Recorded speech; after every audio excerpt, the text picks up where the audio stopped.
this particular podcast, it's because there are a lot of talk in the market when it comes to real estate marketing. There are different opinions. People say it lack innovation, or people say now everything seems quite similar in terms of the campaigns or anything which goes around when it comes to real estate marketing. So I believe, why not talk to the experts directly from this particular field? And that's why you both, being a marketing experts, are here today. So let's get into the, I think, bottom of it, to know what really real estate marketing is all about. Yeah. Yeah, absolutely. So before I start into the nitty-gritty of marketing, I want to know from both of you. I'm quite curious to know that why you got into marketing, especially when it comes to real estate, because the kind of experience you both have, I'm sure the time you joined real estate, it was not that organized how it is today. And during those times, we have heard a lot of stories, a lot of challenges, especially coming how to deal with the builders during that time and convince them why marketing is important. So let's go with each individual of your story and journey, why you started marketing in real estate. So starting with you, Dhruba. I would start with saying, it was my obvious choice to move into the marketing in real estate because I've been into the marketing ever since I started my career. And my focus was pretty much in marketing because, that's something which I grew as a passion right from every other industry that I worked with from a marketing perspective.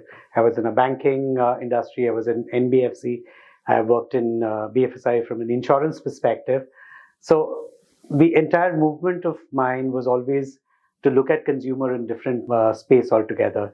And real estate per se is something which was obviously very attractive. One, from the perspective of the spends that this industry used to do, and that was a big pull. And obviously the variety of consumers that you put together in such kind of an industry, which is a person who is ready to buy a product which is of so high involvement, is a fascinating thing.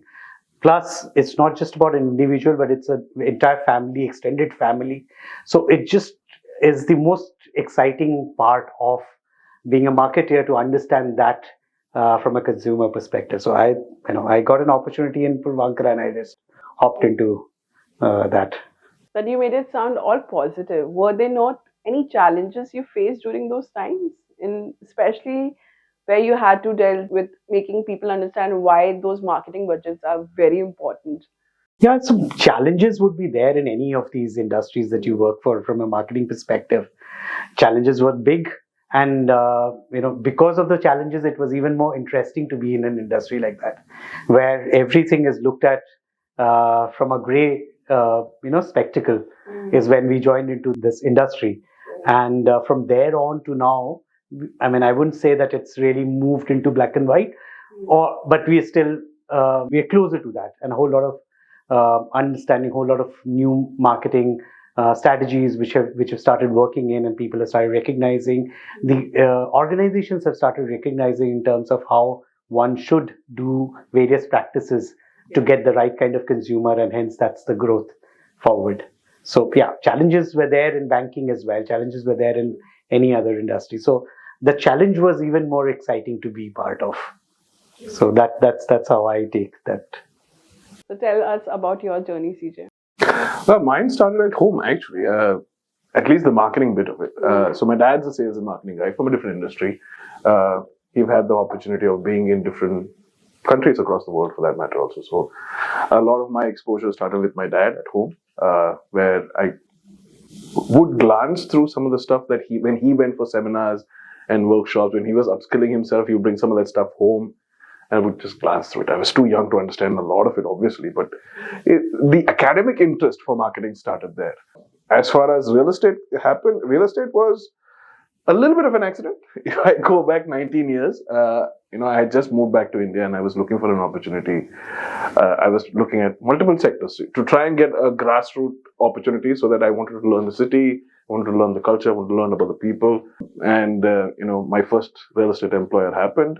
And my blessing so far in the 19 years that I've been here is that the challenges that usually occur across real estate from a marketing or branding standpoint, I've not faced a lot of those because I've been blessed with great leaders who already had their mind and heart set on advertising, marketing, and branding themselves. My challenges for myself has been to learn quickly, to adapt quickly through the changes, to try and keep reflecting, communication and tonality that reflected what our customers wanted, and that it's the most interesting challenge that I will remain.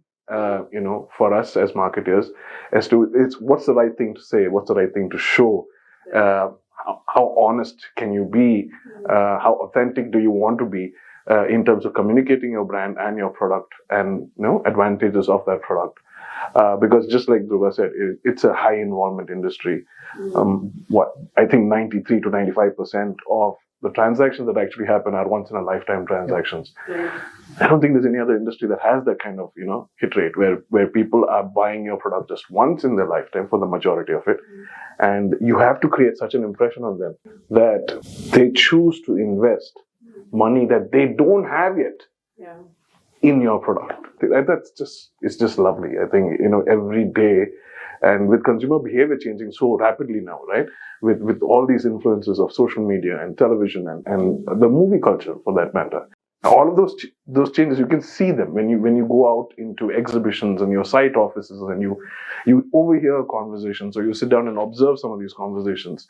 The questions they ask, I mean, the consumers are so well informed these days, right? With the amount of homework they do before they come. And all of that put together, it's the thrill of it comes from the fact that you said the right thing and that person is here. That's where it starts from, right?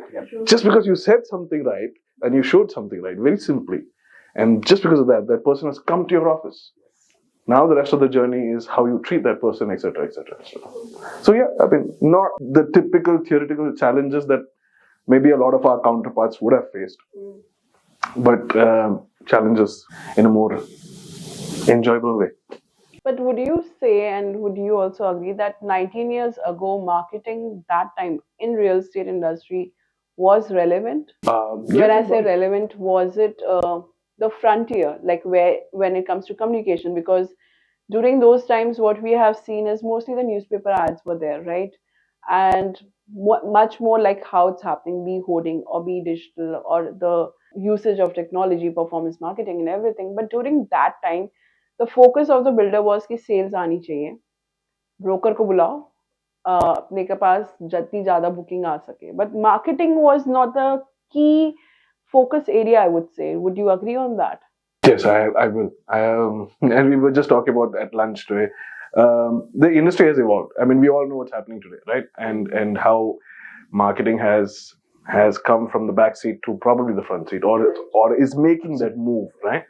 But yes, what we call conventional advertising today was the mainstay back then, right? It was television, not so much television. I mean, it depends on which market you came from, obviously. But it was print, it was outdoor, it was a little bit of SMS because it was still in its nascent stage and as a marketing or advertising tool. Paper inserts, that was also very popular back those days. So it was very conventional. But I think I think we limited ourselves with how much we wanted to imagine back then. Technology was also a limiting factor then, right? There was not so many options like we have today to exploit or use back then. But yes, old school advertising, let's just call it advertising because that's what it was. It was not really marketing. It was not, PR was not, nobody was saying PR back then, right?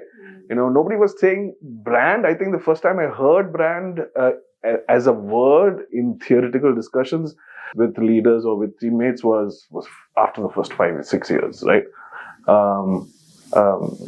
And then we opened our doors, our ears and eyes and started, grasping from everywhere. We were trying to learn what was Coke doing, what was Apple doing, what was, IBM doing, what were B2B brands doing, what were B2C. And then, the learning is all kind of brought us to where we are today. It did have its limitations, advertising, right? You can only reach so many people. Yeah. But with that, we were also building a different type of frequency. So certain publications that gave us, a very dedicated space for realtors and real estate companies to talk about, those publications we started advertising every week, right? To build that frequency, because marketing is also about frequency, right? So we would take, today maybe you take 10 outdoor locations. For whatever reason, you're just taking 10 outdoor locations as part of your campaign. Those days, we were taking 60, 70, 80. Hundreds, actually. Hundreds of sites altogether. So it was a different set of theories, a different set of practices back then, which was, like I said, limited by our own imagination and limited by the tech of those times. Did it pose challenges? I don't think anybody realized it back then, right? Because everybody was just busy trying to make a difference in the customer journey, in the communication you were posting to bring your customer to you, and also in terms of talking about the benefits of your product, right? I think that if you want to talk about innovation, the only bit of innovation that happened back then was how interestingly did you put your amenities within your layouts or even your single building projects. How interesting did you make it for them to introduce them to the word lifestyle? Right. That was the game back then, or that was the communication peg back then, actually. And then since then we've evolved, and again, we are where we are today. Yeah. So, Dhruba, you tell me that, as CJ also mentioned, there were limited resources, right? Technology was not much there.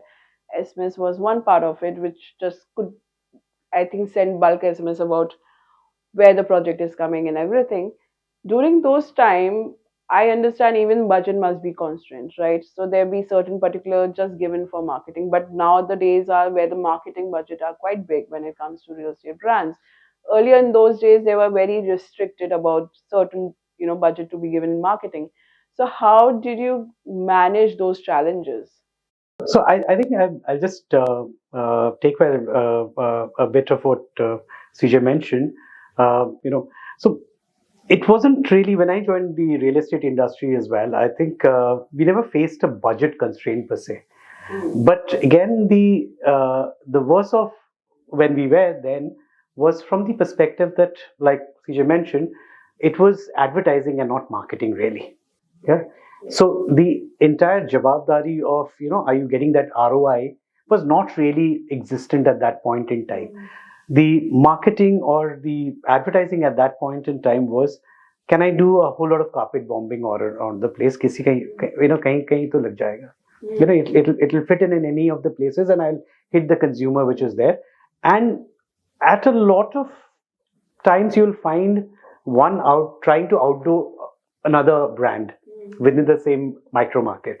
And real estate per se, if you look at, is a very localized kind of a business in terms of an industry, how even the consumers perceive. Yeah. So everybody was trying to outbeat others through this advertising. And I remember there was a time when even Credai had come up together with all the other developers and saying, hey, let's not take anything more than a half page. That should be the biggest format that we should take, because it's only harming each other. And it's the print media which is actually taking away the entire monies that we're earning. But it probably lived for less than a month. And then everybody restarted advertising, because everybody had to capture that share of voice, per se. And when we started off with those, it was like, how much more can I put together? So my budget at that point in time was also, I would say, quite similar to what I have today. But just that today, every penny that we're spending, we're going back and really looking back, digging at, are we putting it in the right place? Have we done enough to put that money to the best use? And that's where, and how you use it from an overall marketing perspective. So I remember there are campaigns, and that's why I mentioned there are hundreds of hoardings that we had taken. Now today, if I have to do a hoarding, I would actually map out my entire consumer who is going to buy into this location, where all either their offices are or their residences are. And then I will take those micro markets and put my hoardings, because I don't want to overspread my spends, or getting a spillover which may not give us, or which may trickle in one or two sale, but my majority is still. So I'm constantly optimizing my budget today. So it wasn't then that, and from the challenges perspective, yes, since we had the budget, you would find a whole lot of other colleagues who would come in saying that, why are you spending this money? You give it to us, and we will throw up will call the customers at the site and they will buy it. I mean, in fraction of a cost of your print ad, I can actually get sale done. So that it was more of fighting those mentalities and to crack down from there and making them understanding, taking them along, saying that why it is very important that one, we communicate, we promise certain thing, and you come into the picture to ensure that whatever we are promising is delivered. That entire cycle, if it doesn't fit in, then none of these things about screaming out loud or even going specific targeted marketing, everything falls apart. So that was a bigger challenge, to bring everybody together, make them understand what consumer stands for, because everything you can't solve with marketing. You have to take the entire, all the functions along. So those were the challenges which over a period of time evolved. The other way to look at from a marketing perspective, we learned over a period of time how the consumers behave and how can we keep optimizing our resources every now and then. So that's I think the journey that we've had. But it sounds quite interesting because it seems like how earlier, film directors used to do that. हर जगह hoardings लगा दो, जितनी ज़्यादा visibility होगी उतने लोग आएंगे. That's how I assume the real estate guys were doing. But then how were the launches? Was it similar to how the movie premieres were happening? How were the launches of the projects happening during those times? Yeah, so launches per se was an announcement of the launch, and people would come in saying that, oh, there's a new project which has launched and I want to, buy it. But if you look at how the industry moved and adopted a whole lot of practices by any other industry, for example, today we all talk about EOIs and stuff like that. It's a practice which was taken up from the financial industry per se. It was completely an IPO lift, basically how IPO used to bring in the expression of interest for any kind of shares that you would like to buy. That was converted into identifying two things. One was to identify, is there a demand for that product and at what cost. So it was pretty much a price discovery that started happening with these kind of methods. Plus a whole lot of other things came into play in terms of what we today how they, in fact, the younger generations started using the FOMO. It's actually creating that FOMO in that kind of a scenario and pull in a whole lot of sale from the customers who are interested in. But very interestingly, if you look at this entire launch per se,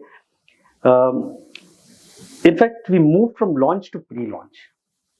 So pre-launch earlier days used to be only for a limited number of people who were probably investors or brokers or agents who would actually bring in monies to the developers. True. And then that would give them a window much prior to when a developer is ready to even dig a hole in the ground, and with the promise that whatever you invest in, I will double or triple the money because I'm going to launch it with your share and take it to the market. But when more people like Purvankara and all, we moved in, a lot more professional developers came into play. That is when we saw that there was an opportunity which was sitting in this a short term of pre-launch, because we saw that there were consumers who were actually buying properties with us who are end users. Right. So why not give that entire benefit of a pre-launch kind of a thing and take it to the actual consumers and bring them that same benefit? Because at the end of the day, either I take it from an investor or I crowdfund it almost when they are actually buying it ready to buy. Yeah. And that's when the entire gambit or the economics of how the launches changed altogether. And that's what we see today. So were the pre-launches that time a grand opening show? No, it was actually the launch. Your go-to market was the highlight, right? So taking a leaf of what Dhruba said is your pre-launch, your off-the-plan sales, another popular term that's been used, was always within the network. It was I think a lot easier to understand back then, at least at the promoter level, because these promoters who lead large organizations today one day sat in a sales office and met every single customer that bought, right? And with that, they they built that insight to understand the difference between an investor and an end user. So it kind of exists even till date, right? that every promoter or set of partners that lead a firm has their own network of people, right? They could be the first booking from a spiritual reason, also starting with something as simple as that, and as sentimental as that, to people who say that wherever you go, I want to put some money, right?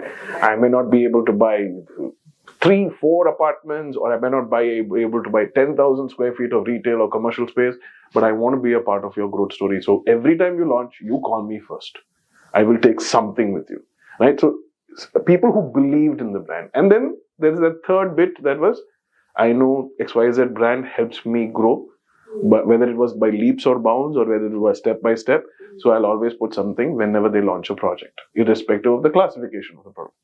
So this network of people were the first people told about a project that was coming up, and they were the ones who, in most cases, receive a price benefit, obviously, But I think, in my experience with the brands that I've been, and as an observer of the market, I think the launch, your go-to market, that big double jacket on the broadsheet, the most popular broadsheet of your market, was the highlight event, right? That's when the larger number of people got to go, because if a product was getting launched like that in a non-competing suburb, means I'm not operating in that suburb, I would only get to know when they went public with it. Right? If they were doing something within their network, within the channel partner fraternity of that micro market or adjacent markets, it's not going to spread. If something was happening in central Bombay, very few people in the western suburbs would get to know about it. So, like I said, it was the 100 hoardings, it was the multiple jacket ads on multiple broadsheets, because if you go back a couple of decades, there were multiple broadsheets, right? All of them had their healthy segments of the market, and they were competing against each other. So they were throwing deals at us also. You take 3 jackets with us and we'll give you this, or you take 2 jackets with us and we'll give you this. And every media operator, then the television guys also stepped in, the radio guys also started stepping in, and the outdoor guys. Everybody understood from each other. Now everybody's throwing deals to try and get more and more business, whether it is from that project, for that tactile campaign for 2-3 months where you're putting a lot of media spends, or whether it was for the year, right? So I think, I'll have to say that a lot of the times it's the launch, the go-to market officially, especially in the pre-RERA days, right? Yeah. That was very, very evidently the big milestone for that product. Because no matter, even if you don't say it in your communication as a marketer or as a promoter, that is the cheapest price point of that product ever. Right, so you make the biggest noise then. Right. So that's my observation of the industry. So we have spoken about how marketing has evolved over the time, right? What about the content part? So in every industry, people say content is the king. 20 years ago, content was not pretty much there when it comes to real estate, right? So how do you see the content has evolved over the time? And during those days, earlier times where it was very unorganized, what was the content really in real estate market that time? Okay, content, yes, has changed. And first, I would like to answer this question by saying thank you to the consumer. Absolutely. Right? They're the ones who challenged us and said, say better things, say more things about your product and your service so that we'll think of engaging with you. So that made us imaginative. That made us pay attention to the other brands that they're interacting with, right? And like I said earlier, we were paying attention to what Apple and IBM and Coke and all of them were doing on social media. What were they doing off screen, on screen, and we were trying to learn those best practices. And I think a fair number of organizations have also started picking up employees from those organizations, even if they're a non-real estate member of the marketing department. There, let's call them in, let's learn their best practices and try to imbibe it. So thanks to the consumers for that. But yes, content has changed a lot. Wow. My earliest memory of a full page ad was a rendered building elevation. I not to take away from anybody's ideology, but it's still there. Yeah, you see a remarkable amount of advertising with that visual signature. Now, that's also, it comes from marketing ideology, right? You have to show what you're trying to sell. Because the consumer may not get the time to read your message in an outdoor space or even in the newspaper or on the phone today. So the quickest way is to show something that will catch their attention. And then if you're selling an apple, you show an apple. If you're selling a car, you show a car. If you're selling a home, you show the home. So right, it comes from that ideology. So it while it is limiting, it is also a very important component of our advertising, right? And with that, whether you show the outside of a clubhouse, the inside of, or the swimming pool with maybe people in the pool, to somebody playing squash, etc., and all the amenity spaces the way you, or standing on the terrace and gazing at the stars, all of that imagery is going to stay. It has to stay, right? We've just all started doing better stuff with it. And now with AI coming into picture, we have to do a lot more with it, right? I mean, again, tech has played a revolutionary role in telling us, okay, sit up, pay attention, and now you can do so much more. Right. But the older school of thought from visual content was this. It was just rendered images of the product you were selling. It was limiting, yes. But with it came its own rewards, because if we were also addressing people who were not really thinking of real estate at that point of time. Right, so you're obviously going for the low-hanging fruit and saying that everybody's thinking of real estate. They see my building, they come get it. Right, but people who are not reached the lowest branch just yet because they're not completed their journey, they might sit up and I like this building, I like this swimming pool, how it looks, I like how this squash court is. I don't have a tennis court. I don't see my children playing downstairs, and you show that visual identities or visual images, and then suddenly you're sitting up and thinking, now is the time that I need some real estate. Maybe you've probably done, without realizing it, a little bit of behavioral advertising, and you've got somebody else to come and consider your product, and like somehow a lot of marketers will say, the guy didn't buy, but he still knows your brand, he still knows your product. So this is all the spillage that's now happening, and it was there from before also, right? This was the internal kind of talks. Yes, 10 people saw our ad, 100 people called us, 10 people came to the site, but 90 people who didn't come know about your brand. They may never have known about your brand. Brand, today we say brand, but if you go back to 10, 15 years ago, they know about your product. They know about your company. So even the lingo we are using in terms of trying to judge how many people are responding to us, what is our ROI, what is our call to action, and all of that other jargon we use today, it's all rooted in the same kind of ideologies that existed 10 years ago, right? And coming back to visual identities, things started changing, I think, early 2000s, when there is no one single catalyst probably at that point of time, but things started changing because a lot of international advertising found its way into India, right? Through magazines, through newspapers, internet suddenly got into a lot more households. So I think that gave its own set of imagination or values of imagination, so to speak, to every marketer, every advertiser, every content creator, every graphic designer. Everybody's like, okay, we can do all this stuff now, right? So showing an empty home, maybe you show a family inside the home. So that's how the change then started happening, because we got influenced by so many other industries. I mean, within the city of ours, there are so many other industries who are a lot more mature in their customer journeys, right? In their advertising journeys, and we take their best practices. Like if you're saying EOI came from the financial world, I mean, the fact that we now use better quality images probably would have come from our dozen phone companies and how they are advertising. So I think that's the journey of content. So, Dhruba, as CJ mentioned earlier, how lingos and everything, even the rendered buildings were used in the content front.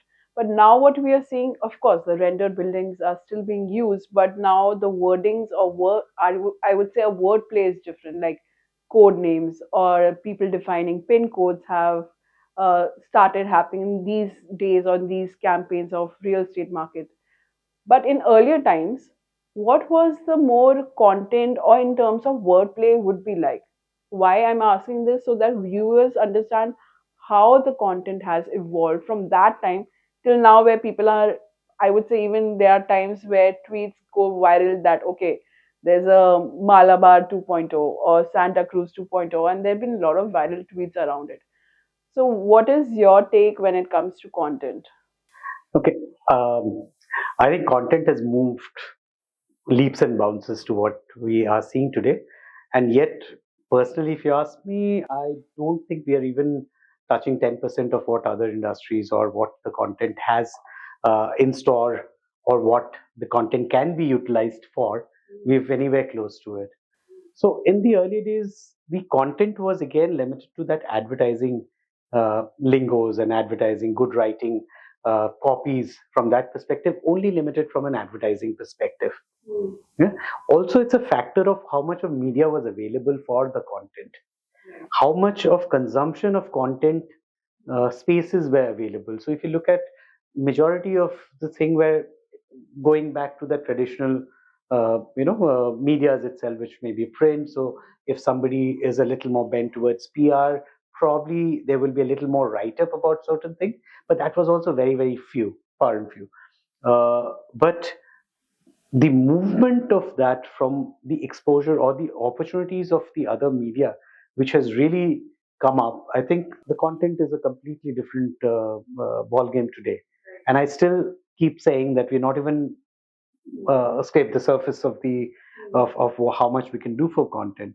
So, and also a lot of these, I relate to a lot of these content even more because coming from a financial background from a banking and insurance, where our entire objective was to do a whole lot of PR, but not just limited to PR, but the content at that point in time was to the extent of how much of newsletters can I create, how much of information and how much of spaces I can create where I can part communication. So my even a statement of account would have certain content behind for people to be educated, saying that don't share your password, so don't share your account number, etc., etc. So that awareness for a product like a financial product, when you compare that with the real estate, I think it's even more required, again coming back to what kind of product that we sell and how much less information that the consumers still have. Because today, I mean, whilst a whole lot of consumers have become far more intelligent and knows what all to do, but that's still a, a minuscule percentage. More and more people are still looking at some amount of rub off or a referral from certain people who endorses saying that yeah, you can go ahead and buy here. But I think it's very important, and it is also a responsibility to build a whole lot of these content into various spaces that are available by ways of various videos, that what we're doing today, by way of infographics to simplify how a process of buying should be and what one should look at, and various other participation wherever there are queries from consumers. So different forums should come up where even the consumers' questions are on a live being discussed and talked about and responded, or otherwise even from general information per se, more and more clarity, if we can give it to the consumers, I think it will always, the consumers will look at those brands even more closely. Right. From a perspective of an industry leader, from a perspective of transparency, from a perspective of a known brand, because the person who's actually helping me make that bigger decision through various kind of contents yeah, are the ones whom I would like to believe, and trust is the biggest factor in the. True. Also today, if you look at reviews are becoming very big, right? Where consumer reviews the first hand, and that itself is becoming content for other consumers who want to buy. So rather than somebody else molding your consumer's mind, one should take that step in molding my future consumers. And if there are gaps in those reviews, how I can educate the consumer who's writing or who's putting up those reviews uh, can be responded to. Plus, it also gives us so much of opportunity to learn and improve over and over, and then bring up products, bring up solutions, bring up whatever offerings into the market with all of these learnings. So I think content we're just starting to see in the real estate. I mean, it's good content which is going up today, but I think there's a lot to be done uh, still in the real estate industry, in my view. No, I agree with you because I feel real estate still is the only industry who can inspire and aspire, right? So when it comes to following up with regards to content, I'm noticing a lot of real estate brands have now taken a lot of celebrity ambassadors, right? So do you feel in today's time, customer where still in India especially, it's a collective family decision. It's a hard-earned money where any Indian home buyers, if want to purchase home, is it is his or her aspiration, not just individually but as a family. So I doubt, correct me if I'm wrong, I doubt if I see any Bollywood star talking about a real estate brand as a consumer that would impact my decision of buying home with that particular brand. So I want to understand from you both that how does this celebrity ambassador works when it comes to real estate brand? Do you really think in today's time it can influence a buyer's choice? Um, so let's look at it from a different perspective. Um, Now, what does the celebrity actually doing out there whilst they endorse here? And there are brands which have chosen to go the celebrity, and what you would see more in Mumbai as a practice than in any of the other, or even in Chennai, because there is a celebrity Yeah. followership which is there. The rest of the markets do not have as much. But Mm. having said that, influencers are bigger celebrities today. Now, what we are all trying to do when we look at any such celebrity or any such influencer to come and talk about is bring in that differentiation. Whilst the content may still be same, talking about my same product, and I could have gone into smaller actors or normal employee going and explaining, Mm. but the way that one can orate better and tell the story better Mm. passes through a whole lot more consumers. Mm. And then, see, we are constantly trying to create a differentiation into the market. Mm. Now, when there are influencers or these videos which are doing well, can I be a notch up Mm. against my competition by bringing in somebody who may be talking the same thing but may be heard first? So Right. that is where you're seeing a whole lot of these influencers coming in. I think celebrities endorsements do play an in that differentiation bit is what I see more, where you have more or less everything on the similar platform. But I think CJ will be able to give us more insight, especially like I think Mumbai sees a lot more celebrities endorsements. Yeah, keeping aside my very personal view on this, because I would like to know that. no, I'll get a few Personally. phone calls after this. I don't want to go through those calls, but coincidentally, we've had this conversation internally here at Ashar just a couple of weeks ago, where somebody just threw this idea on me. So I think let me just go to the logic of it also. I completely resonate with you, but I want to add a couple of more points to it. Number one, using a celebrity, a personality, ensures virality. At least let's look at it from a static media perspective, right? You see XYZ on a hoarding today, forget the product for a bit. You will look at that hoarding because it's a recognizable face, right? Then you might see what product it is, or maybe whose product it is. So I think it's a virality thing that a lot more people will pay attention to your advertising because you put a famous personality on it. In the truest sense of product endorsement, I think only a couple of people in Bombay have done the product endorsement bit, because I think that's a whole different science, right? Advertising science to itself. So I think only one or two brands have done true product endorsements using a well-known movie star or whatever for their product. Would you like to quote the names? Thank you. I'm still avoiding those phone calls. For my very personal point of view is that a real estate brand, if you, as a marketing leader in your firm, in your team, if you're aspiring to be a brand, my extremely personal point of view on this is you don't need a celebrity. The value of your brand is supposed to be higher than the value of that celebrity, right? That's my extremely personal point of view on the matter. But yes, people have done it, will do it. It's cut across industries, FMCG, etc., use it a lot more than real estate players. I also think that, and if you stick with the celebrity route, depending on the nature of engagement with that celebrity and as to other media assets that you can get with that. Do you get a voiceover? Do you get an ad film? Do you get social media endorsement? If you do, so to speak, a 360-degree tie up with that celebrity, you might see better results. But I don't think that a celebrity helps you sell real estate. It only just pulls attention to your advertising campaign. True. That's pretty much it. The influencer community and all the good work that they're doing, whether they're content creators or simple influencers, I think there's a whole different ballgame altogether. I completely resonate with Dhruba on the science of that matter and why that works and why that will continue to grow for real estate. Because unfortunately, we are the last adapters of quite a few things, right?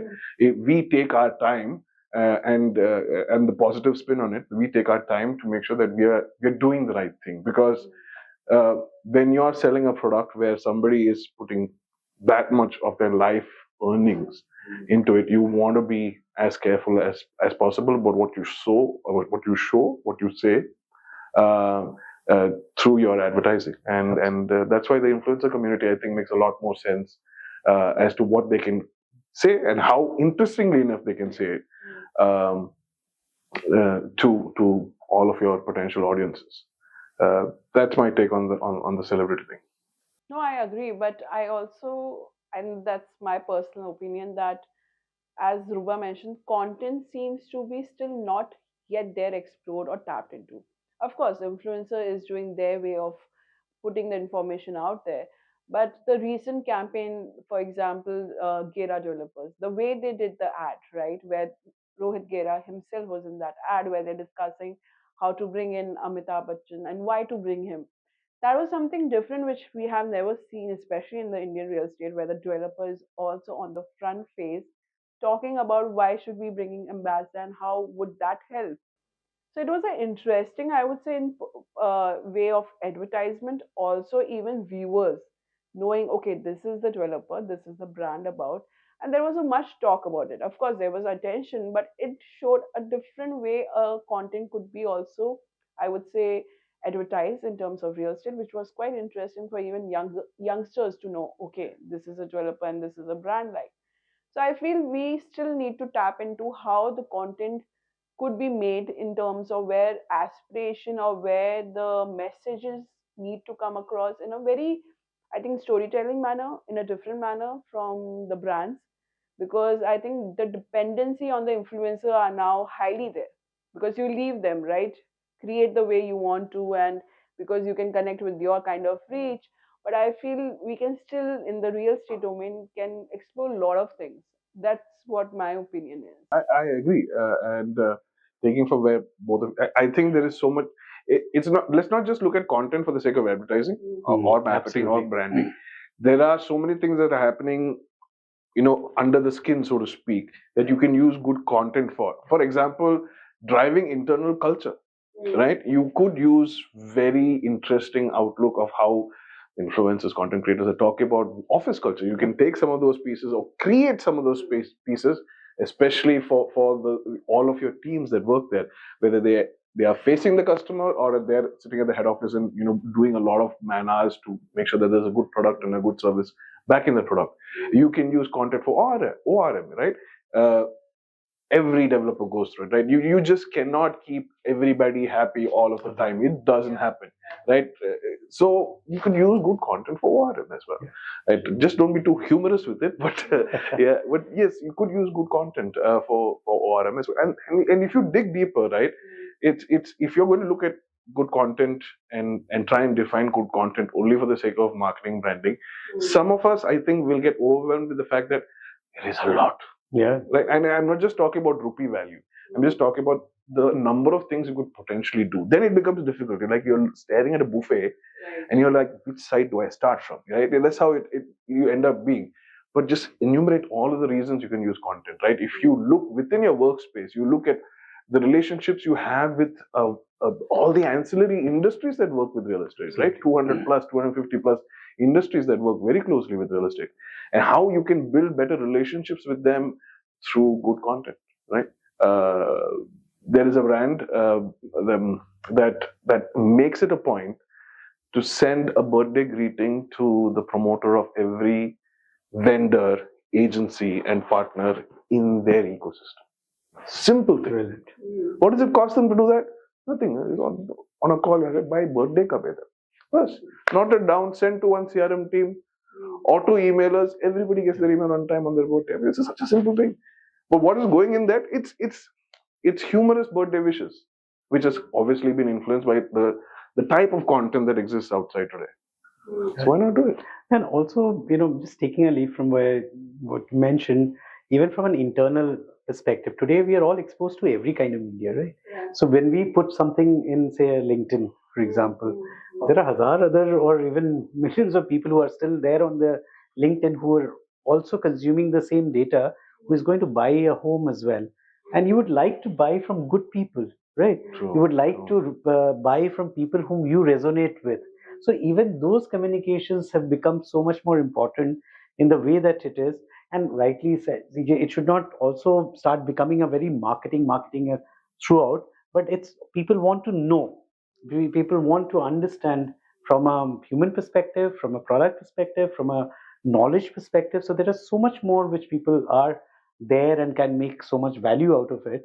And hence, I think it's only important to put as much of more focus on content. And I think that is where we're all moving towards. But I think there's a lot needed to be done at that in that space. And to echo both of you, we've not scratched the surface because Yeah, it's slightly myopic. What content can I use for advertising Yeah. and marketing?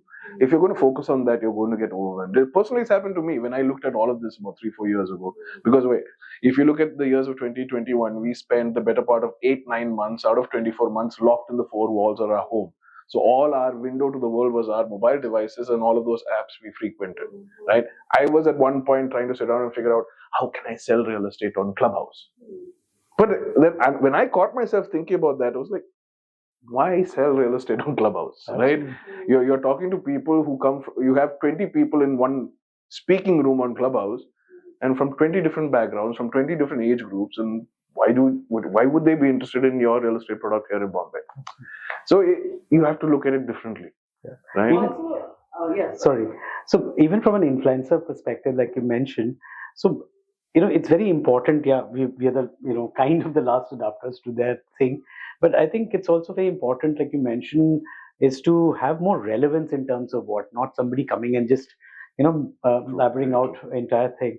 So one of the better results that we've seen from one of our such content was a lady who stays in one of our apartments itself, and who actually narrated the whole thing.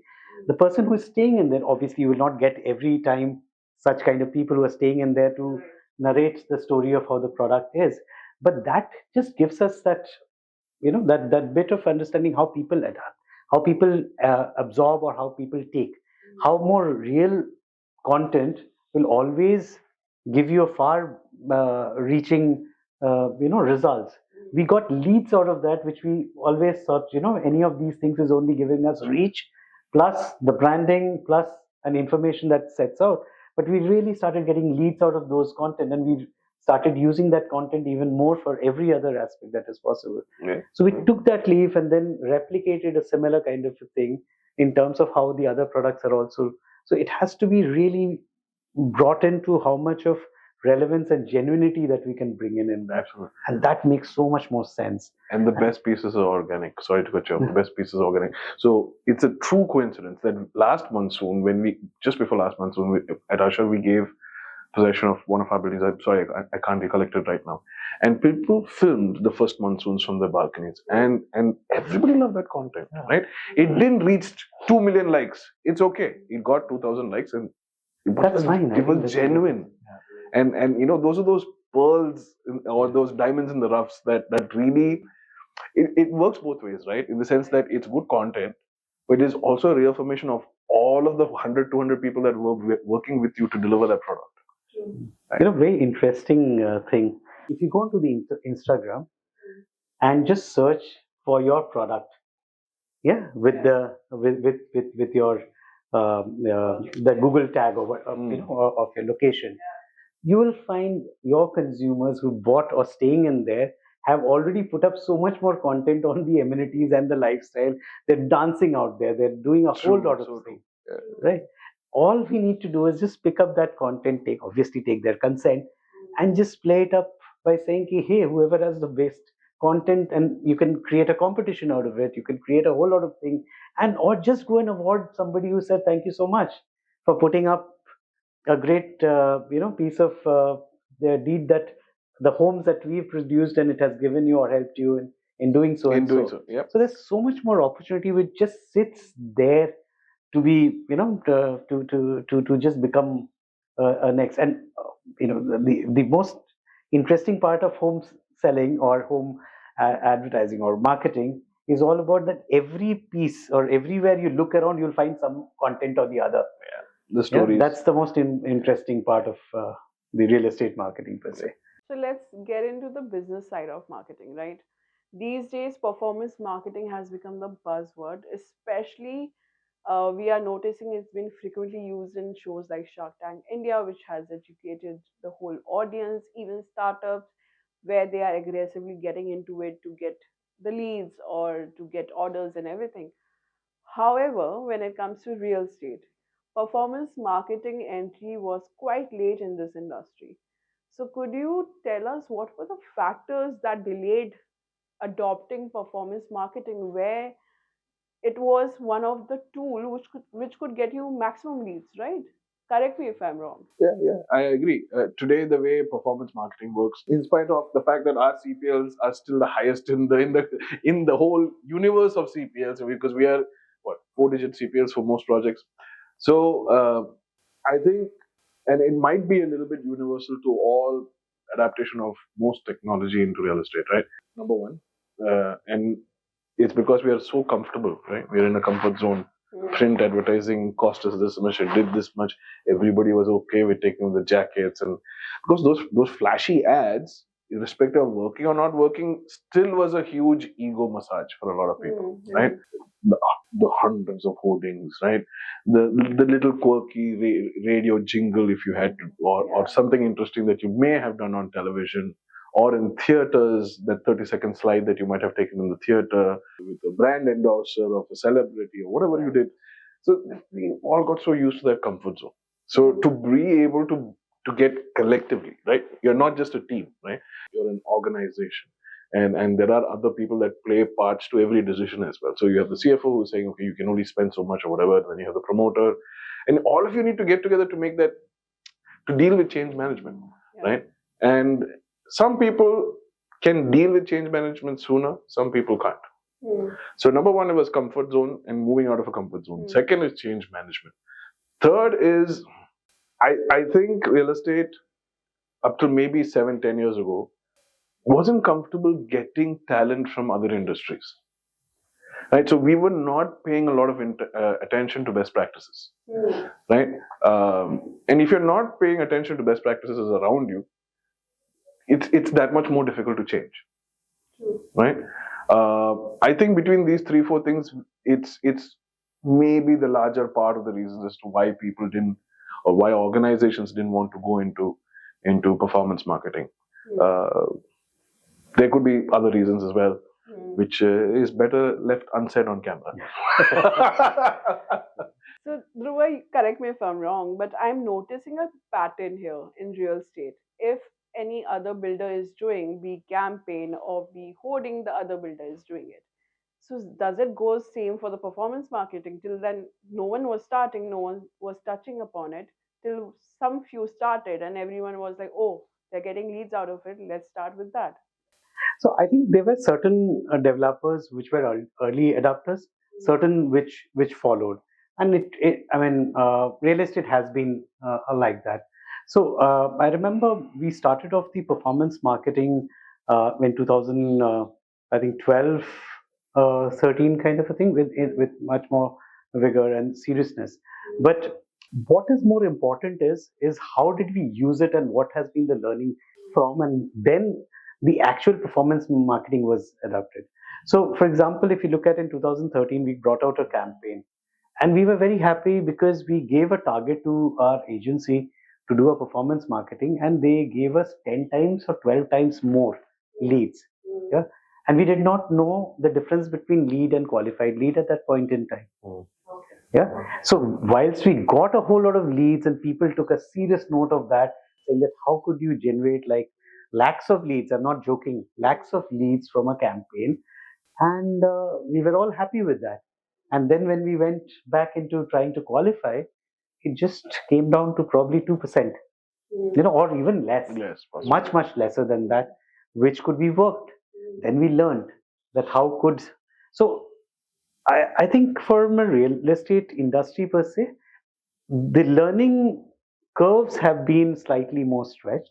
Yeah, we may have been a little late in adapting, but I think once we have been able to reach a certain, the adaptations have been in multifold and has really brought in a whole lot more in doing our business. So like I mentioned, once we learned that the qualified leads we started putting up the matrix. Then we realized that there is a matrix that needs to be brought in to ensure that my performance marketing is not just about lead gen, but into how does it convert into a sale at the end of the day, right? It's not just about carpet bombing, which was like the practice in earlier days in terms of the reach to badega. It that doesn't give, and that's where we started optimizing and we started learning a whole lot of things. And then we looked at, even from a CRM package perspective, in terms of bringing in things like Salesforce into the fold. So we adopted Salesforce, and we saw that there is more advantage in terms of if I can route it through and create that database and then work around that. But yes, it has taken some time for all of us to, and the learning curve has been a little longish from an industry perspective. And post COVID, I'm seeing this new trend also where there are two things which I'm going to speak about, one each: data analytics and mandate business. So, data analytics, suddenly after post COVID, everyone is saying we are relying on data. Data is very important. We are using the data, it's helping us and everything. We had seen before COVID only one or two companies, now there's so many companies in data analytics. Would you agree, as a marketing department you heading, does this data help you in your marketing strategies, or does it give you a little bit help only? It doesn't create any kind of significance for a marketing. No, it helps big time, because like I mentioned earlier, today we are optimizing every penny that we are spending, every uh, every piece of budget that comes our way. We are constantly optimizing, and that can only happen if we have one good data, and then use that data to project out in terms of what we should do with, and where we should advertise, how much we need to spend in what, and what is actually giving us results. So I mean, at the end of the day, there are so much media which is available where you can put money in, but if certain thing is not efficient, yeah, even though, for example, like I started off with the performance marketing, where we said we generated lakhs of leads, there are still mediums which are available where the leads come in huge quantity, but then if it is not giving us result, it does not give us the matrix that we are looking for in terms of how many site visits happen, how many conversions from there that happen. It just falls unless we bring in the data analytics to understand that. It will all be spending a whole lot of resources in the wrong place. So that's why I think a lot of us have seen and recognized the importance of that. In fact, we are talking about not just stopping at the performance marketing or just about the data analytics, but we're talking about data intelligence today, wherein we're looking at how can the data, the moment it comes to us as a lead, can I start even ranking them? So where to spend more money, more time, more resources from every point of view. And since we are generating a whole lot of things, and for example, I have a call center which actually dials out every lead which comes in, but there is an efficiency gap between a person who is actually sitting at the call center and a person who is actually sitting and interacting with customer day in day out in person. So can certain good serving media with a higher score can directly be passed on to the person who is far more equipped and far more better skilled in terms of selling. So those things are helping and making it much better utilization of the resources that are happening today. That's where we see it's extremely important. But having said all of this, I think the critical part that we are all, I mean, a lot of us are missing, I would say today also, which actually even, because I was in banking earlier and I've seen that happen even in the banking industry, is that the data richness data is very poor today in real estate per se. So unless we make the data rich with a whole lot of information, this entire effort can go waste, or we may end up spending money into the wrong spaces. So it's very important and critical that we make the data rich. Would you agree to this? Data is poor in real estate. I want to take a step back and say I don't think enough number of people have understood the relevance of data. And let's leave aside marketing, even at the sales arena, right? I think, again, when we talk about comfort zones, I'm going to reiterate it here a little bit. But what tends to happen, unless you have a multi-team approach to selling each and every project, right? You have three teams with slightly differing KPIs or KRAs, and they're all attacking the same sales numbers together. If you have just that one team sitting at the side, they're again a comfort zone. Marketing will send leads. CPs will bring customers, right? Because you have these two systems continuously working for you, right? And whoever else is there, pre-sales, post-sales, all the other guys working there.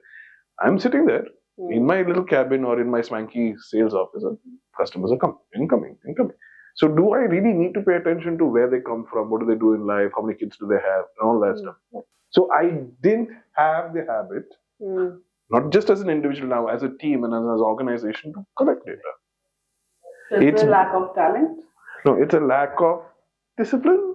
It's a lack of need analysis. Understanding a root cause is need analysis, right? It's like you were mentioning a little while back, right?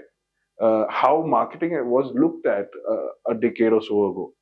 I remember the people sharing stories of possibly people in the promoter level saying, sales wala ad release karenge.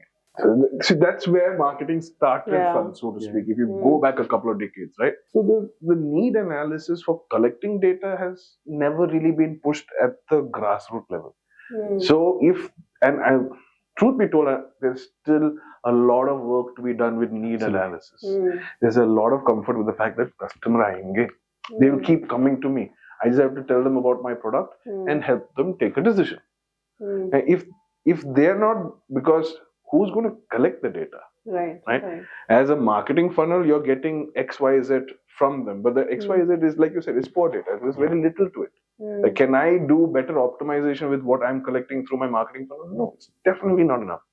These guys have to feed a lot of data back. It's not just for attribution, which source in the marketing funnel or which seep. It's not just about that. It's taking this data back, putting it at the top of a marketing funnel and getting that universe of customers, a similar bunch of those customers, like how we call them lookalike audience in digital marketing. I need to get you that lookalike audience if you feel that XYZ was right. But if you're not going to feed data to me so that I can make richer, larger data sets, I'm not going to be able to help you. So how much data can you collect in the marketing funnel? I think that also is a conversation, right? Privacy laws are kicking in and all that is kicking in. People are getting more aware of the fact that my apps know me better than my parents know me. People are getting aware of stuff like that, right? So and there's education happening to the consumer. So how much can be collected in the marketing funnel is a nice conversation on its own. And how much do we continually need to influence need analysis is also a conversation and a journey on its own. And when you put these two together, you get richer data, you'll see better results. So correct me if I'm wrong, when I'm noticing builders getting mesmerized by mandate business guys, where I could see a pattern, there are three reasons to it. First is cost, because in that particular cost, you're getting a huge team who is managing from your ideation level to the sale level to everything. Second is, of course, it's a seasonal thing. When the launch happens, when the pre-launch happens, so it makes sense to outsource it to this particular companies. Third is, of course, having the talent. As they say that a lot of banded business guys where people are coming from IIM, IIT, and builders are quite impressed by that kind of communication and all. Do you see in coming time, and I have asked builders about it, I'll tell their answer to it, but do you see as a marketing expert in coming times more, I would say, dependency will be on marketing mandate business companies, and internal companies will get smaller and smaller when it comes to brand companies? See, post-COVID, back in 2021, the keyword at the promoter level, unofficially, of course, was outsource. Mm. It became a little scary. I'll tell you. I'll be very honest with you. It became a little scary. I was like, outsource what? Sales and marketing. So, okay, try it. Give it a shot. Why not? You'll come back to us. Why? Because there are inherent benefits to having your own team, a dedicated team that understands your culture, your business ethos, etc., and delivers results for you. Right? Why did post-COVID? Why did it become a talk point? I think that's because of all the downsizing that unfortunately the industry had to go through, and that was, I think, the number one reason. A lot of people had to downsize, and suddenly now COVID's over. Now we have to start selling. Where are the people? The easier thing to do was to go and talk to some of these esteemed partners who got involved in the mandate business. Cut to 3 years later, I think the promoter level, and I'm not speaking on behalf of them. This is just a fair estimation of opinions and sentiments. I think the developer is getting ready for the fact that I have to go back to the pre-COVID days and build my own team. Right. That's how this is going to work, right? Yes, there's benefits to any of the type of engagements you can do with a REMA or a mandate, service provider, and there will always be, potential developers in smaller micro markets and nano markets in the far-flung suburbs that will do well by working with mandate. But I don't think the larger, more established, more mature brands will continue to depend on them. Right? It's yes, all that you said. Getting intrigued by having maybe better talent in the upper echelons of a mandate business is impressive. You get to learn when you talk to them. True. Yeah. But at the end of the day, as a promoter, you know your business better than those guys. Yeah. What you really need is to understand the micro market better before you launch a project. If you completely believe that you understood that micro market and what it can do for you, for your business for the next 3 to 5 years, depending on the inventory level of it, quantum of inventory you're going to bring to that micro market, you can still do it with your own internal teams. So, as you rightly pointed, which I also agree, because I've noticed in other industries also, in FMCG and every other industry, where culture and employee, the way they will take your vision mission in terms of how they would take it closely, outside company might not. It will be a mere transaction for them. Would you agree with this, that employee internal team will take it more seriously the way a promoter developer has a vision? But when it comes to mandate business, that might get dissolved somewhere in the communication. Well, yes, but let's step back and understand how the mandate business really came into play. And like CJ mentioned, what we saw during the COVID, obviously, that the crunch of paying up for the resources that they didn't want to carry, and mostly what we saw in the mid to the smaller developers mostly than the more established developer who were able to sustain those kind of the resources that they carried. But what is very important in this mandate business is to understand that in the mandate business, you are rewarding a company only on success. Right. Yeah. Right. So that became very attractive for any of the developers to actually look at it from a model where can I just look at from a, if somebody succeeds on certain thing, only then I can give a fee. And which may be a slightly higher or a lot higher than my resource cost, but that is fine because I don't have to set up a whole lot more. And that is where it started working well.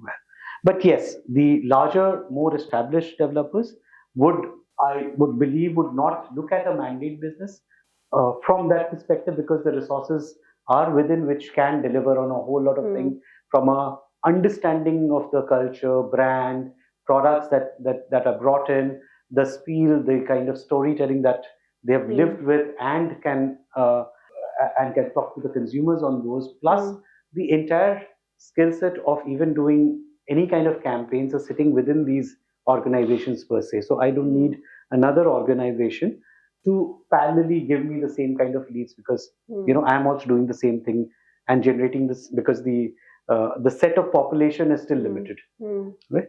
But yes, for the more medium or the smaller developers, this becomes a big avenue where they can actually channelize their sale directly through where it's completely based on the reward. I mean, on the performance of the sales that happens from that perspective. So there's different layers of marketing, and what all we have covered is quite insightful. So, lastly, I will ask so that we can shift to our fun round, which will be quite, I won't say a rapid, but something where I would want you guys to be more candid about. So, lastly, I want to know, even I'm sure our viewers would want to know, when it comes to technology. Now, AI has become like chatbots, everything has become now mostly used. People are fearing for the jobs and everything. But how technology is being leveraged in real estate is my question. Second is there have been a lot of prop tech development in India. So when we see unicorns coming up from prop tech landscape, it's more got to do which are through procurement, construction materials, and everything. Why there's not been much unicorns coming from directly solutions where prop tech guys are providing solution to developers? The challenges what they have been telling us is that three things again. First, they want us to give us a free demo for like few months as a proof of concept. Second, to cut costs because technology for them is still is should be cheap.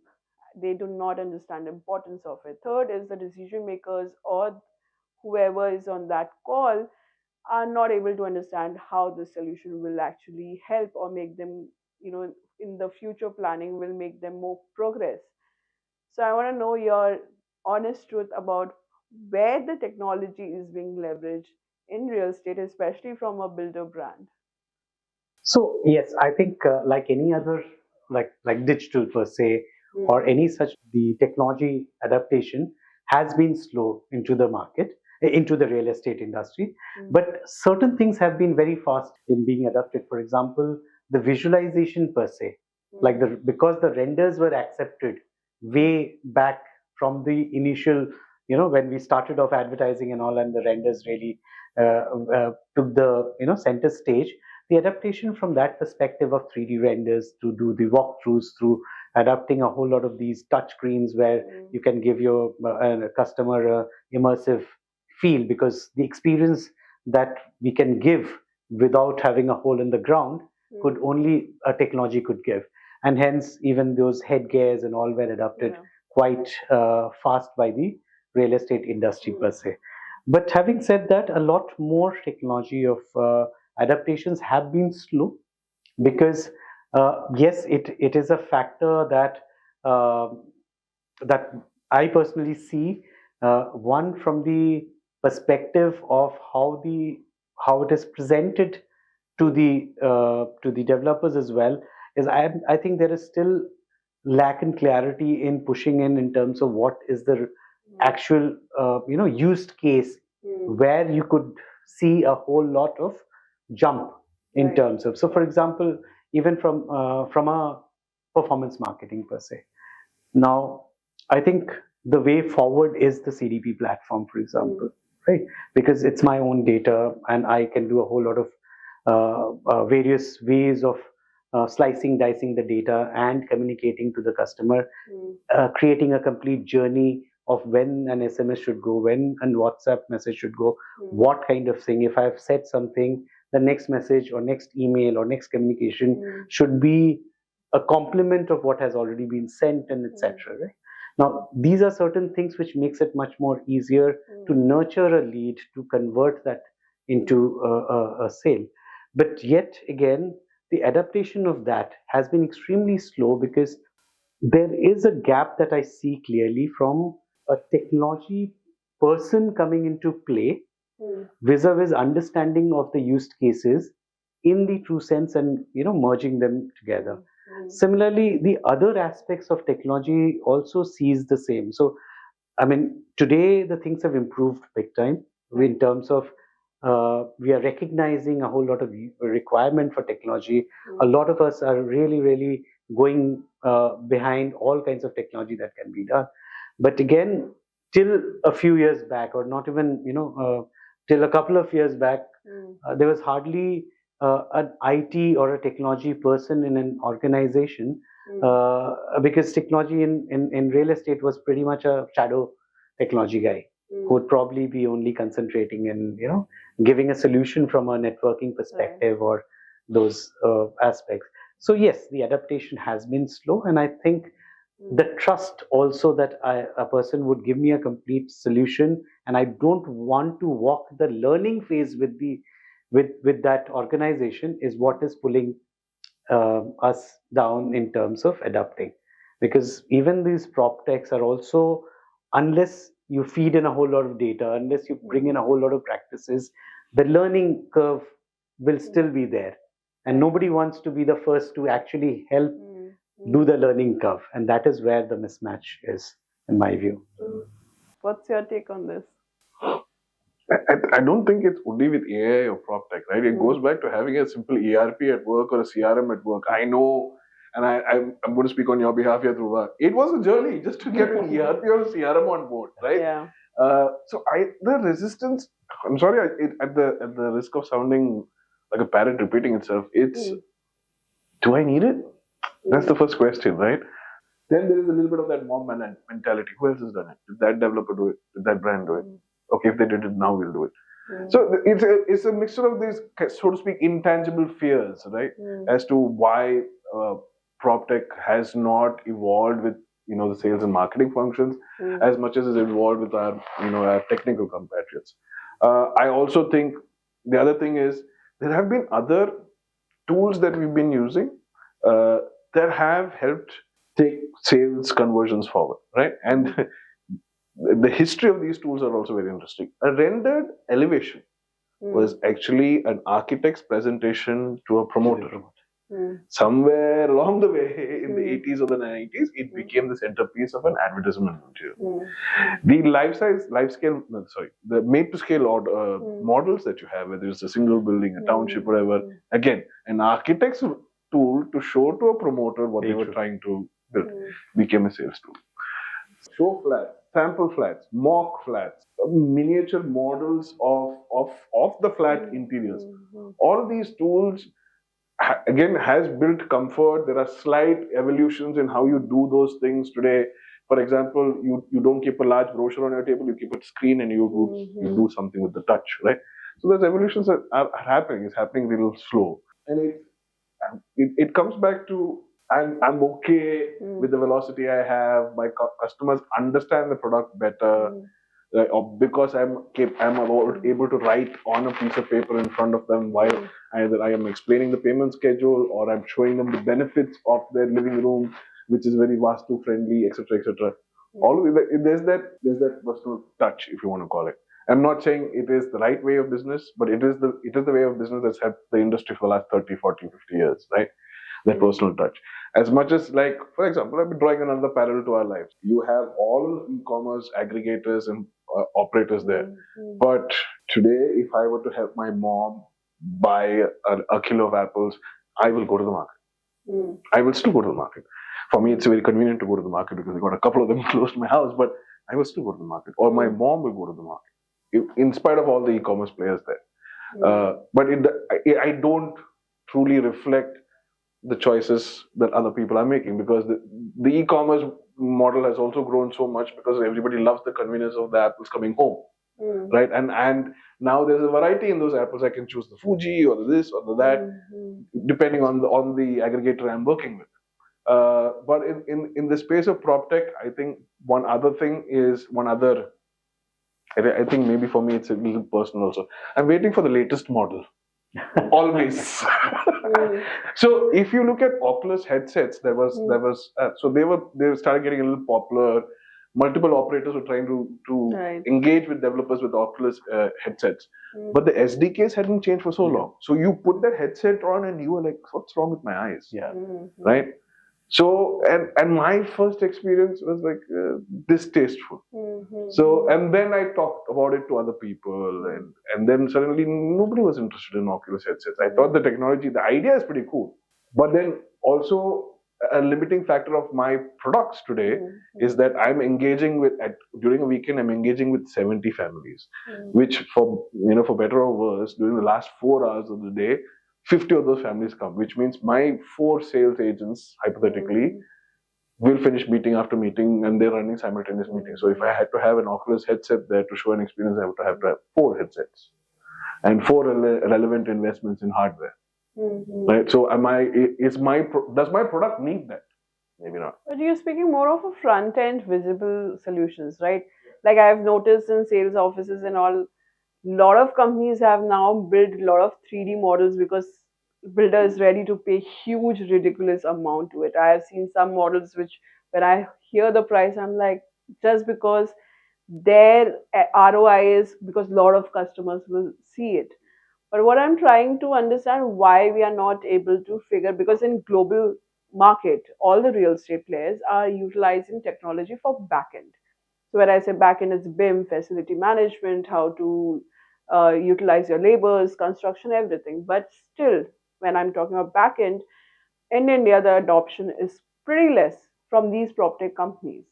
So is it because, as you were quite talking about these technology, I feel even the builders want to see the visibility of it, right? जो सामने है makes sense to put a lot of money to it, but in back end you figure कि why not just put a lot of more middlemen to it? Do you agree with that? No, I think that's changing. Right. I think if you look at the slightly complex nature of hierarchy within an engineering team, right? Those mid-level supervisory cadre of people, which, for example, if you have 3 lakh square feet, you might have, say, 6 of those mid-level supervisors. Hypothetical assumption here. Yeah. That number is reducing. That number is reducing either because processes are getting better or technology is helping. Now, I think what was the first thing, I think, if you go back, say, about a decade more, was MS Projects, for example. People are still learning how to use that. It's 2024 and people are still learning. Yeah, of course, it will be only relevant to those who use it in the workplace, but people are still getting used to that. And that solved a lot of problems for them. Tracking, analyzing, all that stuff. All that stuff that they were doing on paper suddenly is on a computer screen. And that itself was a huge milestone for them in terms of tech improvement. For the next thing that's happening in tech, it's going to probably take a while because, again, get out of the comfort zone. Right. Is any other developer doing it?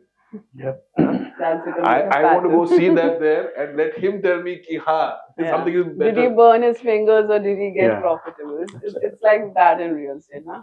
Then not maybe burn his fingers, but but then you will take the call, right? Did he make sense out of it, right? But if you get to know he burnt his finger, you won't dip in, right? By putting in your money. I mean, given the nature of our industry at a human level, if that person burnt his fingers, it probably won't become public news. Right. That's there, right? But see, it's like how SAP, I think about 10 years ago, SAP made an entry. SFDC made an entry after SAP and captured much larger component of the market than SAP did. Right? Why? Because SAP didn't understand us.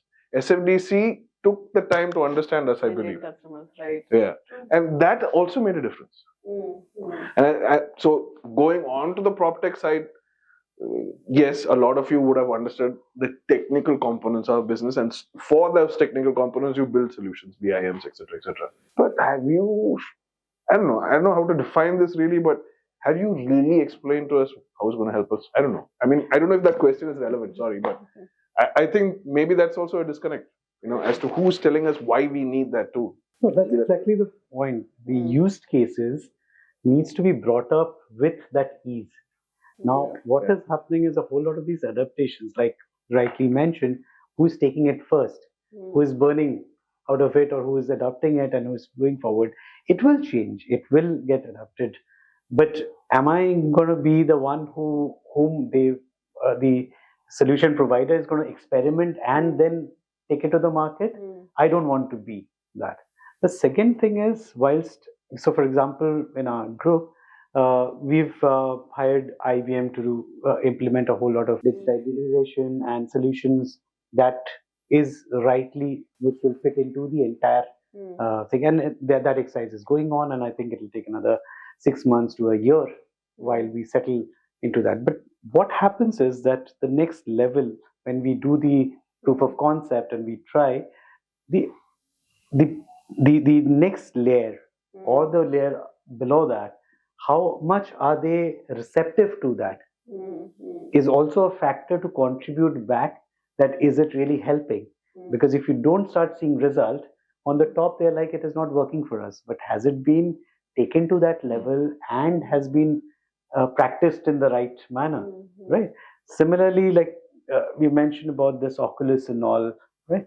It's also very important that where is it getting adapted, Yeah. and Yeah. do they spend that much of time and give it that much more importance, or even they are getting more intimidated out of that technology and saying, hey, Yeah. I'm good at discussing the pricing for my product, Mm.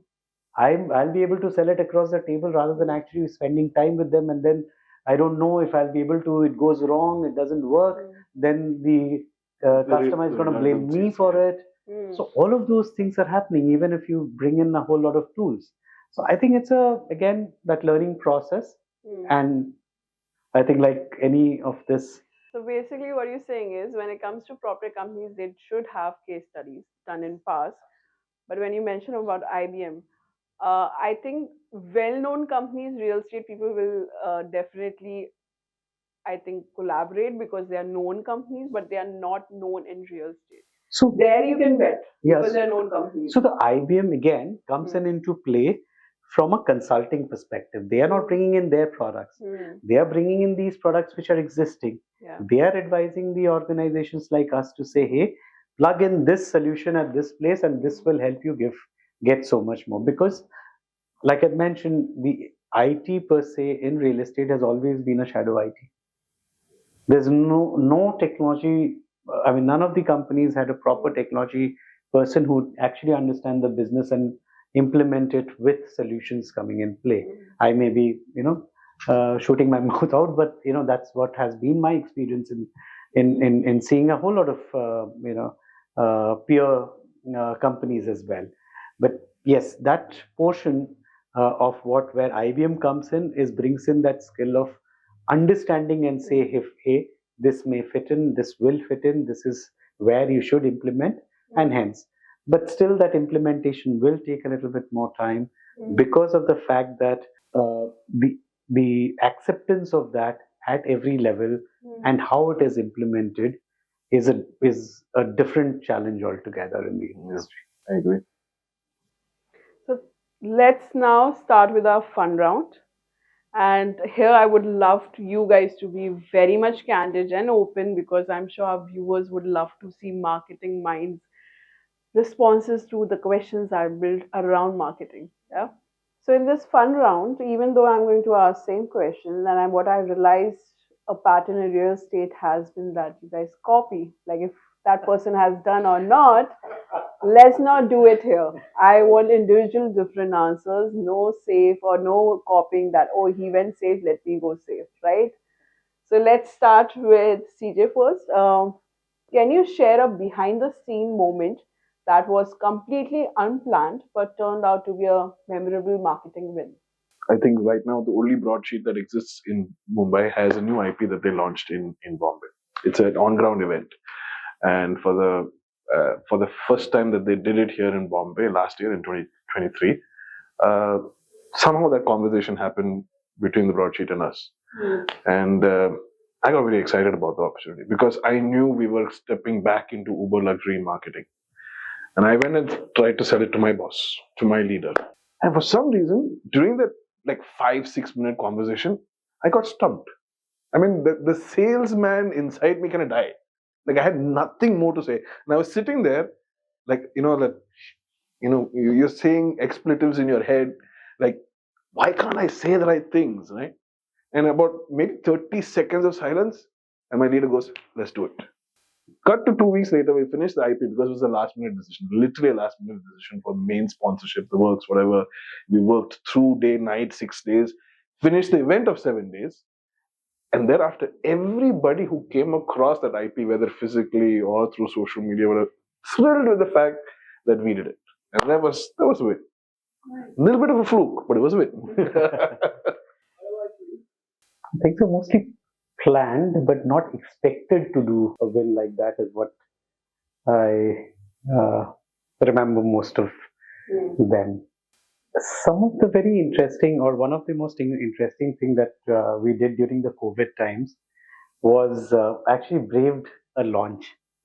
Yeah, it was our first project under the Purva land, whilst we had branded it under Provident itself, but first plotted development that we were launching. And the moment we started off with our advertising, the COVID hit, and we had to actually pull back the entire thing because it was a complete lockdown. So the entire thing went in saying that how do we take it to the market? Because at the end of the day, we have to do business and we have to show that there are still numbers happening. So we went to the management and we said we'll definitely go and launch it. So, but we were used to doing such large launches, right? And when customers have seen us doing such large launches and really turning around in terms of good product to them, and the expectations obviously as that much more higher. So we started working on completely executing everything on a virtual mode altogether. And we were just looking for one window where we could just go and execute. So much so that we started looking at every technology that can be possible to bring up a launch. Yeah. So the very first thing that we wanted to do was to showcase that because wherever we have launched it, it has been in a huge hall with a whole lot of people witnessing it and then recognizing that such a good product, such a great price, and so we should go and buy that thing. But neither did we have that space available, nor that the situation would have permitted. So we created that entire experience on virtual in one studio like this, where we created a complete recording of the leader who would actually present the entire project launch, and that we made multiple copies in terms of doing backup after backup in terms of when we take it to the launch, it will be available on YouTube as if there is a live YouTube channel which is showcasing this entire event live. Then we did one more platform that we created where it was live as in anybody which was a separate platform altogether, where any live presentation is normally done. Plus, we had a Facebook link with the same video of live thing to be done. So we did backup after backup, and then we looked at the entire journey of where people are so used to signing off documents by themselves, by reading them in front, filling up the application form and all. And we were like, this is obviously not happening when we do virtually. So we then adapted the DocuSign, and these were all like trying to figure out new things, and we were just going by the gut that it should work for us. So those were the things which were uncertain, I would say, but we planned for it. Fortunately, we launched it on 8th of June, where we got that one small window where it was the entire lockdown was relaxed, and we invited customers over online to buy it. And if they really wanted to go back and see the property, they could also have that opportunity to go there and see. The surprising part was that out of some 220 odd units that we brought into the market to sell, about 180 got sold online. Wow.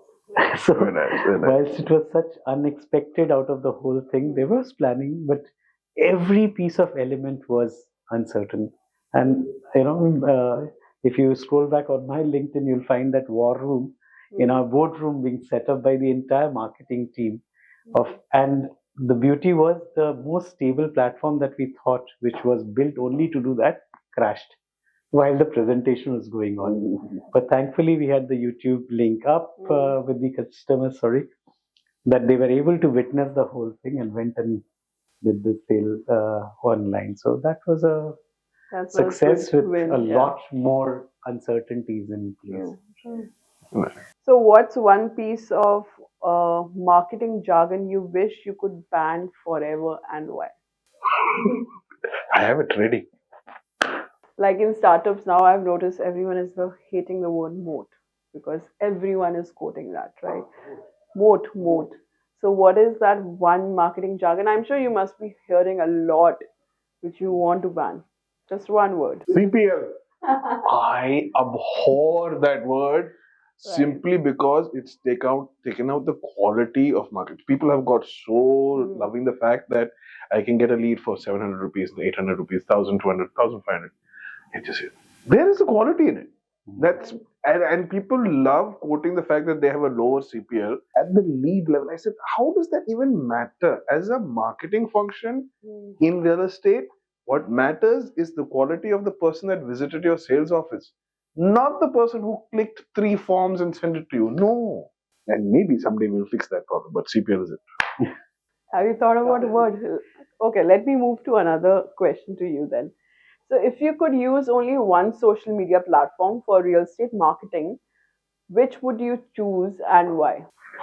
I think Instagram, hands down. I think that's this media that is really, you know, everybody's living it today. And I think it has got enough and more um, things that it's innovating by itself. Right. The adaptation is there by across the ages.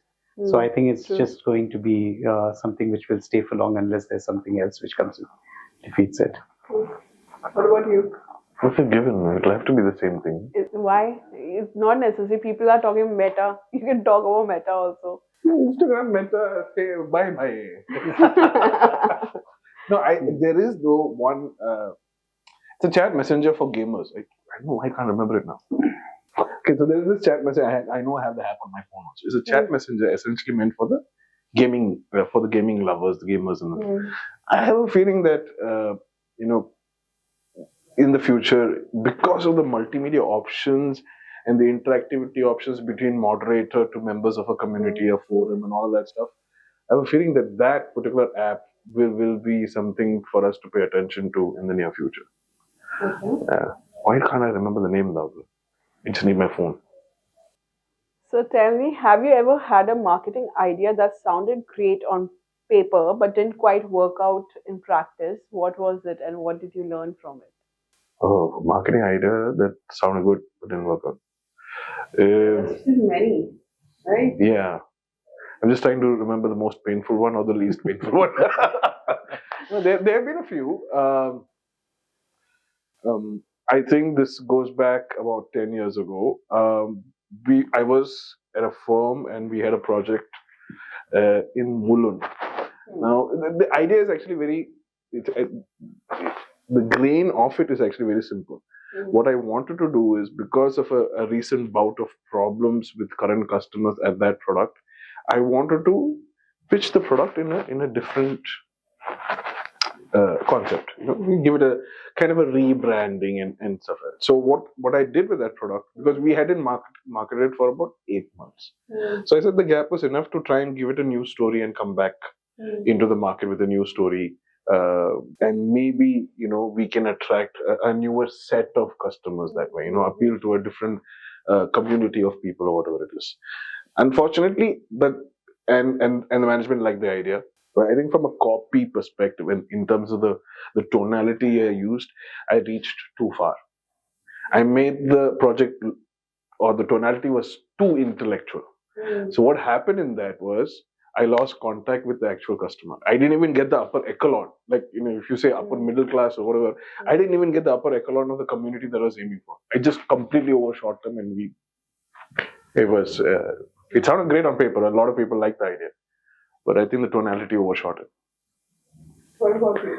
So I would draw back to my first campaign actually when I joined Purvankara and the real estate per se. And it was my first campaign. So it was obviously, we tried to do a whole lot of things and make it really, really big. And I was the one who cracked the name and everybody loved it. And we called it as Break Free Bonanza. Yeah. So the whole idea was, the concept was that we will give a whole lot of these freebies from a financial perspective.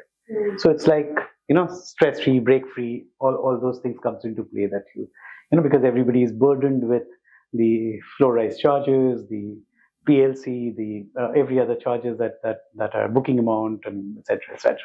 So can we just knock off all of those? And this was one of the first of that kind, when we brought in a whole lot of these things under one bracket. Now, the campaign went on very well. The campaign really got a whole lot of attention, and so much more people actually saw it, gave us the leads and stuff like that. We generated tons and tons of work. In fact, very interestingly, there was a campaign which preceded it just to ensure that this major campaign really takes a serious turn. Is when we started off by saying, just 1 week before this campaign could break, we actually released an ad by saying, do not buy, this is not the best time to buy your home, issued in public interest. And we got abused left, right, and center from everyone possible in the fraternity. Yeah. And obviously, Purvankara's brand is there. So we had to actually take it down after the first ad. We did not repeat the second ad on that. And it resonated with people and everybody. But what backfired in the whole thing was that it did not give us a success from a conversion perspective. And when we realized that a whole lot of financial calculation, when you give a customer to actually interpret and do, and then come back and understand, oh, this much of saving, you want them to do it in the back end or at the homework and come and act, come and get committed to sale. That is where it just bombed. Also, probably we got a little more. We thought, pricing it a little better from making it a little higher would actually make it, make us make bigger monies. But all of those things backfired. The first thing which backfired was that the understanding of the customer, the believability of the customer saying that, oh, totally so much of saving is happening, was never mentioned anywhere.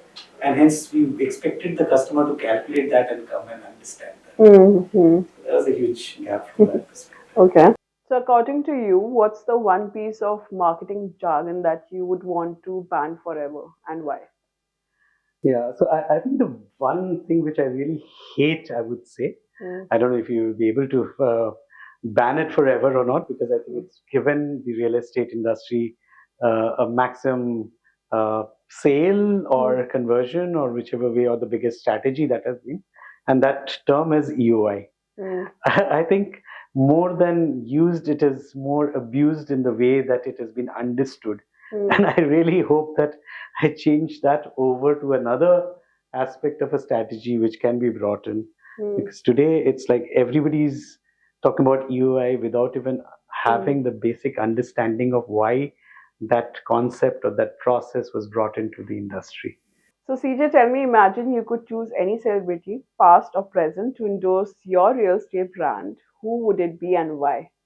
No, I just said a few minutes ago celebrities. But so now I have to choose somebody. Yeah, you have to choose. Past or present, can be dead or living. But Indian? Huh? Indian, right? Of course, you are catering to Indian audience, na? Your real estate brand. That's how. So I've actually, in all of the kind of conversations I've had with people, and a number of times I've asked myself about the whole celebrity endorser thing. For me, if at all I had to compare or consider somebody, one guy on my list has always been Rahul Bose. Okay. There's relatability about him. There's a seriousness about his own life and his own business, which he very, very proudly talks about. It's not just the acting which gets him going, right? He's not dependent on that. There's something he is multi-talented, from whatever I've read about him. So I think for all of those reasons, and the fact that he's he's very, very clear in his speech, very eloquent when he speaks, right? So if I were to use a voice bite or get an ad film out of him, I think he would be the right person. Okay. What about you?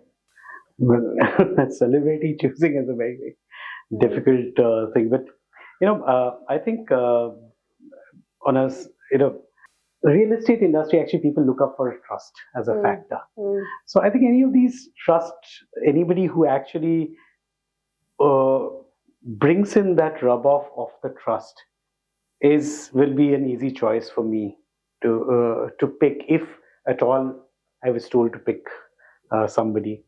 A person like maybe Rahul Dravid. The moment you said Rahul, I was like, oh, are we copying on this?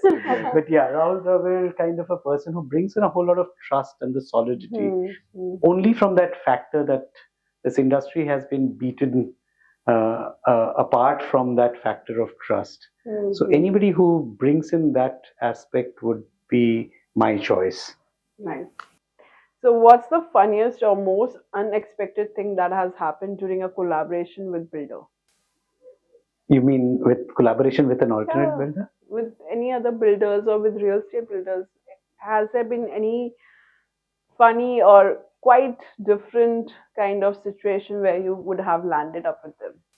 Well, there's only one collaboration that has happened with a very close uh, friend of the promoter Hmm. per se, and without naming the brand, has been that whilst it looked very hunky dory to start off with when we said that let's collaborate and get into, and Hmm. because the equations match and all, Hmm. but when it comes down to reality in terms of actually collaborating, it just did not really bring in anything, or that entire collaboration was basically to come on one platform and sell both our products Hmm. together and Hmm. showcase that it is a brand agnostic kind of a platform. But Okay. I think the entire objective of the other brand coming on Hmm. did not maintain the spirit of that platform of giving a good tour. In fact, I mean, it may be that amount of competition that real estate has Hmm. actually set it up for a failure in terms of people taking that as a serious platform. So Got it. I didn't really have a great collaborative Experience in experience that. so per se. I haven't been a part of a discussion. No collabs. You want to play safe? No collabs. Nothing at Rustam No Ji, collab. nothing at Rajesh Life Hmm. Spaces. There was one conversation at Rajesh Life Spaces that I was invited to, but it was not the collab discussion, like what Right. marketing and marketing can do together. It was just, okay, Hmm. we're thinking of working with these guys. They're in Thane, we are in Andheri, so can Hmm. we do it? Sit down, hear it out, what their ideas were. Uh, Okay, so I'll ask another question to you, only starting with if budget and reality were not concerned, describe your dream real estate project to market. Budget and reality. was not a constraint, right? Yeah. I would love to do, like, let's say, a 20-25 acre mixed use development kind of product, right? So you have a little bit of hospitality, you have high street retail, you have premium to ultra premium homes, you have a collection of the most engaging amenities that kind of people would use. And last but not least, you have space for the general public to walk and experience all of this, other than just the high street retail and the hospitality, maybe like a public square or something like that. So you have this kind of a, you know, 15-20 acre plot, and then you take elements of that in multiple formats, right? And create video mapping kind of experiences across all of the landmarks in India, maybe. If they ever allow video mapping on the Taj Mahal, that would be awesome. Yeah, something like that. Mm. What about But you? mixed use development and video mapping and stuff. Okay. Oh, I think one of my favorites in the real estate development across the globe is the farm. Hmm. I just think that a whole lot of such Hmm. uh, projects just brings up the beauty of both, and if there can be a good mix, a better mix of a nature and the luxury being put together, and there is a whole lot of possibility on that Hmm. perspective. I just think I'll just replicate a whole lot more and provide, but obviously, Hmm. that's the Okay. in mind. So I'll give you a tough one then. If you swapped roles with a real estate developer for a day, what's the first thing you would do? So in your field, if you be a developer, what would you do? So like I mentioned, I think first, I mean, from a work perspective, I would just put a whole lot of processes in place. Hmm. Because I think that is something which is a huge requirement from any organization that is in the real estate. I think it still Right. struggles Right. from basic processes in place, Hmm. and yeah, I will choose to develop a whole lot of a different kind of developments rather than getting into very safe spaces, which Hmm. I think people just look at, shying away from a whole lot of iconic things that can be built. I think we struggle to take those experimental Hmm. aspects of architecture, big time, especially in India. Okay. What about you? I actually have a list. First thing, bring You in have thought about it. That's bring in tech across the board, right? Everything that we've talked about today Mm. has also touched upon the lack of adaptation, lack of tech. So bring in tech all across the board for every department, and not just sales and marketing. For every possible department, bring tech on board. Second, make sure that upskilling remains a permanent agenda for the company, both in-house and outsourced. Okay. Last but not least, pay standardization. Okay. Zip. So, lastly, I want to know before we wrap this up, because a lot of youngsters have shown interest in joining real estate industry now. So, for them, I want to ask from you guys, can you share a significant lesson you have learned in your career in real estate marketing that could benefit upcoming marketeers in the field? Let's start with you. Wow. So for younger professionals, and as much as I've interacted with them, I observe them through social media, etc., etc. And the first thing that I would tell them is, don't look at real estate for short-term gains, right? Like we tell our consumers, don't look at real estate for short-term gains. Don't look at a career in real estate for short-term gains. It may not always pan out. Look at it from a 5-year window to longer window, from an industry specific. And I would also encourage you to try and spend as much time in a healthy environment within the real estate fraternities, so that you get to understand as much as you can understand, at least within a healthy cultural ecosystem, etc., etc. Second, I think to encourage them is that don't shy away from sharing ideas. There is no wrong idea. There might be a bad idea, maybe sometimes, but there is no wrong idea, right? Share your ideas. It may not get always implemented, but because you're kind of ahead of the time as compared to the rest of the team, because you're probably the youngest member of the team, there's something a little bit more futuristic about you. That's the expectation of you. So even if your immediate leader or your leader's leader may not implement every idea you have, document it, share it, discuss it. It's important, because what you have to share may not be implementable today, but it become very, very important few months down the line. I think these two are the two very important things that I would share with younger candidates looking to join us. Nice. Yeah, I think first of all, I think real estate is a great industry to be in from a marketer perspective. I think it gives a whole lot of opportunities to really understand consumers and that marketing. It just gives so much of flexibility in doing a whole lot of things in marketing as an industry per se. So first is to encourage, I think, a lot more talent to come into the industry, because I think the industry per se has a huge shortage of good talent from a marketing perspective. So good brains should come in. If you look at real estate per se, it has grown from these minds itself, where newer things have been experimented and people have been extremely open in accepting and taking those into the market and implementing.